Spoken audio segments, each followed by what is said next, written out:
আদালত পাড়া, জেলা প্রশাসক, পুলিশ সুপার, সিটি কর্পোরেশন এই আসল জায়গাটাই বন্ধ থাকলে সব 11টা পর্যন্ত সব হামাই গেলা।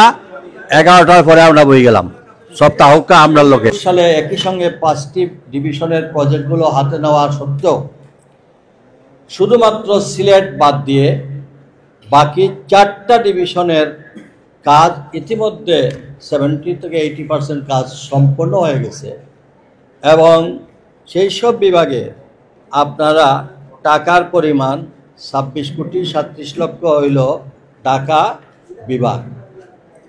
বরিশাল বিভাগ, এটা এলজিডির বরিশাল বিভাগ 26 কোটি 93 লক্ষ 43। চট্টগ্রাম বিভাগ 31 লক্ষ 10,000। রাজশাহী বিভাগ 24 কোটি 2400 কোটি। আর সিলেটের প্রজেক্ট এখনো বাস্তবায়ন হয়নি। সেই এটা আমরা মানে কি পর্যন্ত আমাদেরকে মানে ডিপ্রাইভ করা হচ্ছে এটা এই একটা চিত্র থেকেই পরিষ্কার হওয়া যায়। দাবি আদায় না হলে আমরা রাস্তা থেকে উঠবো না।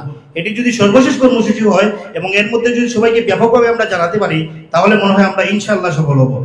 প্ল্যাটফর্মের অবস্থা দেখলে একটু বোঝা যায় আমাদের অবস্থাটা কি।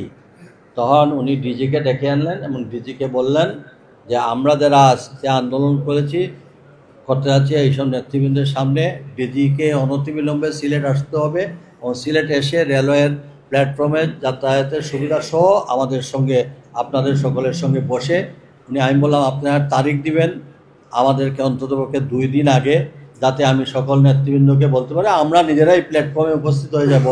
আপনি আমাদের কি কি করবে আমরা কর্মসূচি ঘোষণা দিয়েছিলাম। আমাদের দাবিগুলো আমরা বলেছিলাম যে 15 দিনের মধ্যে যদি সরকারের পক্ষ থেকে এটা পদক্ষেপ না নেওয়া হয় বা কী পদক্ষেপ নেবেন সেটার উপর ভিত্তি করে 15 দিন পরে আমরা কর্মসূচি দেব।